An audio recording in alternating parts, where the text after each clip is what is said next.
بسم اللہ الرحمن الرحیم۔ معزز ویورز، السلام علیکم ورحمۃ اللہ وبرکاتہ۔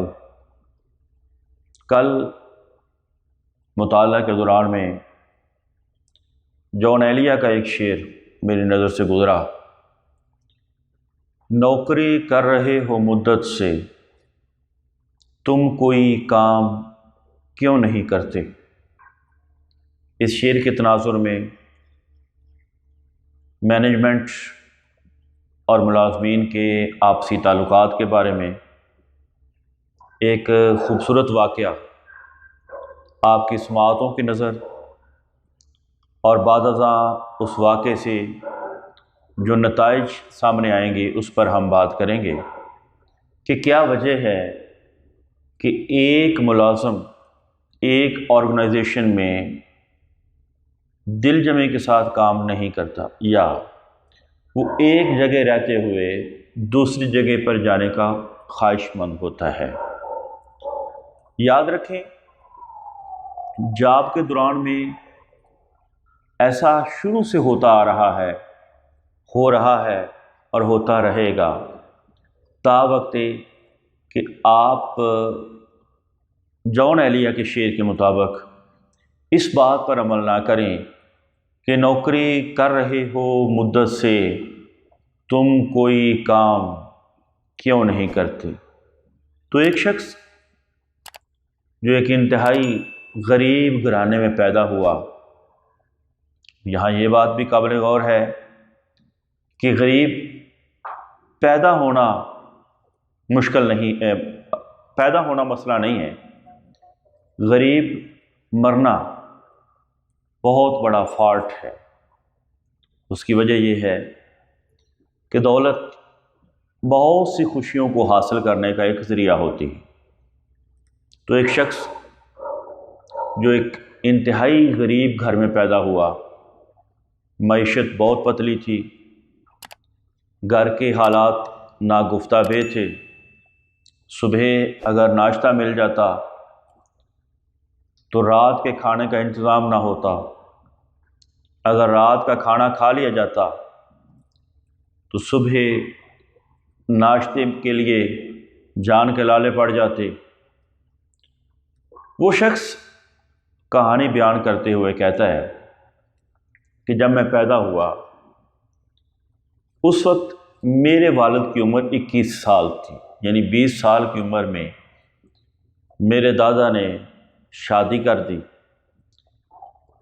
اور میرے والد کی شادی ہونے کے 1 سال بعد جب میں پیدا ہوا، معیشت اسی طرح چھوٹی موٹی ملازمت کبھی کسی ادارے میں کبھی کسی جگہ پر میرے والد صاحب کرتے، اور جب میں 4 سال کا ہوا تو میرے والد کو ایک سپورٹس والی دکان پر نوکری مل گئی۔ نوکری کرتے کرتے دن گزرتے گئے تو وہ شخص کہتا ہے کہ ایک دن میں اپنے والد کے ساتھ گیا۔ یہ میں اسی ویڈیو میں آپ کو بتا دوں گا کہ وہ شخص کون ہے، اور آپ سن کر حیران ہوں گے کہ وہ شخص کون ہے جس کا یہ واقعہ ہے۔ تو کہتے کہ میں اپنے والد کے ساتھ گیا،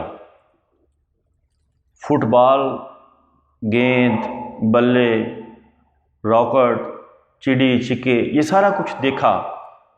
تو چونکہ ہمارے گھر میں غربت کی وجہ سے یہ چیزیں نہیں پائی جاتی تھی، میں کبھی کسی چیز کو چھیڑتا کبھی کسی چیز کو چھیڑتا، اور میرے والد صاحب چونکہ وہ ملازم تھے اس لیے مجھے کھا جانے والی نظروں سے دیکھتے، لیکن دکان کا مالک کہتا کہ کوئی بات نہیں، بچہ ہے، کھیلنے دیں۔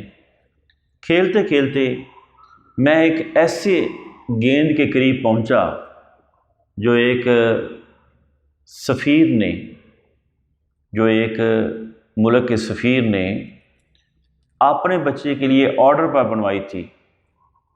میں نے جب اس گیند کو پکڑا اور پکڑ کر جو ہی نیچے پھینکا تو میرے والد نے مجھے 2-3 تھپڑ رسید کیے۔ وہ مجھے نہیں معلوم کہ وہ مجھے سمجھانے کے لیے تھے یا دکاندار کی خوشنودی حاصل کرنے کے لیے تھے، مگر دکاندار اس پہ ناراض ہوا۔ اس نے کہا کہ بچہ ہے، کھیلنے دیں۔ نتیجتاً دکاندار نے شخص کو پاس بلایا، پیار کیا اور ہلکی سی اس کے کان میں سرگوشی کی۔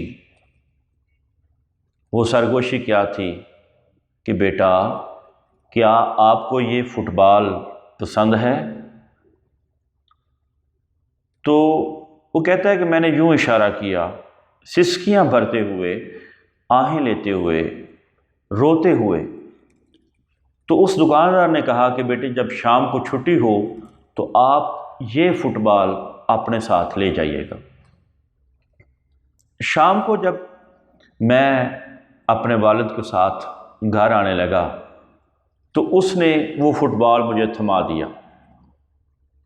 وہ شخص کہتا ہے کہ میرے والد صاحب نے بہت کہا کہ صاحب یہ بہت مہنگا فٹ بال ہے، آرڈر پہ ہم نے بنوایا ہے، اس کی قیمت بہت زیادہ ہے، تو آپ یہ رہنے دیں، بچے کی ضد پر نہ جائیں، بچے کے رونے پہ نہ جائیں، فٹ بال بہت قیمتی ہے۔ تو دکاندار نے کہا کہ بھائی، آپ کے بچے کی خواہش، آپ کے بچے کی خوشی اس فٹ بال کی قیمت سے زیادہ قیمتی ہے، زیادہ معنی رکھتی ہے، لہٰذا اس بیٹے کی خوشی کے لیے اس قیمت کی کوئی حیثیت نہیں ہے۔ میں نے وہ فٹ بال پکڑا، خوشی خوشی گھر آیا تو میرے والد نے مجھے بتایا کہ یہ بہت رحم دل شخص ہے، ملازمین کے بچوں کا بہت خیال رکھتا ہے۔ میں نے یہ بات سنی، چونکہ میں بچہ تھا، میں کھیلتا رہا، مجھے وہ بات کی سمجھ نہ آئی۔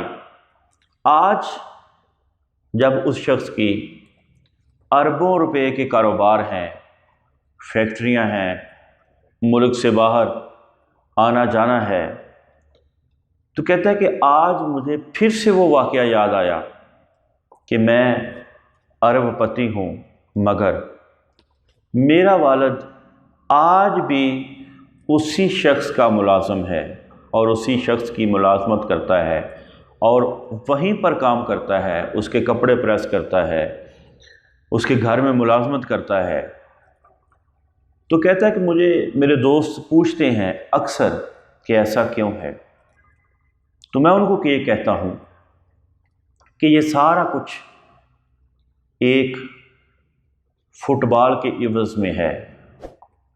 گویا یہ فٹ بال ہی تھا جس نے آج تک میرے والد کی اور اس باس کی بانڈنگ کو آپس میں مضبوط کیا ہے۔ کہتے ہیں ہاں، تو مجھے اس واقعے سے ایک سبق یہ ملا کہ اگر آپ چاہتے ہیں کہ آپ کا ادارہ مضبوط ہو، آپ چاہتے ہیں کہ آپ کی آرگنائزیشن مضبوط ہو، آپ چاہتے ہیں کہ لوگ آپ کے ساتھ جڑے رہیں، تو ہمیشہ ملازمین سے بڑھ کر ان کے بچوں کا خیال کریں، ان کی خواہشات کا احترام کریں، ان کی تعلیم آپ کے ذمہ ہو، ان کی خواہشات کی تکمیل آپ کے ذمہ ہو، تو کبھی بھی لوگ آپ کو چھوڑ کر نہیں جائیں گے۔ تو کہتا ہے کہ مجھے مینجمنٹ کا سب سے بڑا اصول سامنے آیا، اور اس واقعے کو جاوید چودھری نے جب اس انداز میں بیان کیا کہ وہ کہتا ہے کہ مینجمنٹ کا سب سے بڑا اصول جو میرے سامنے آیا وہ یہ ہے کہ کبھی بھی ملازم کو ملازم نہ سمجھیں۔ اگر آپ اپنا فیملی ممبر سمجھیں گے، ٹیم ممبر سمجھیں گے، پھر اس کے بچوں کی خواہشات کا احترام کریں گے، تو کبھی بھی لوگ آپ کو چھوڑ کر نہیں جائیں گے، اور آپ کا ادارہ ان کی برکت کی وجہ سے دن دگنی رات چگنی ترقی کرے گا۔ اس کی وجہ یہ ہے کہ رکھتے ہیں جو اوروں کے لیے پیار کا جذبہ، وہ لوگ کبھی ٹوٹ کر بکھرا نہیں کرتے۔ السلام علیکم ورحمۃ اللہ وبرکاتہ۔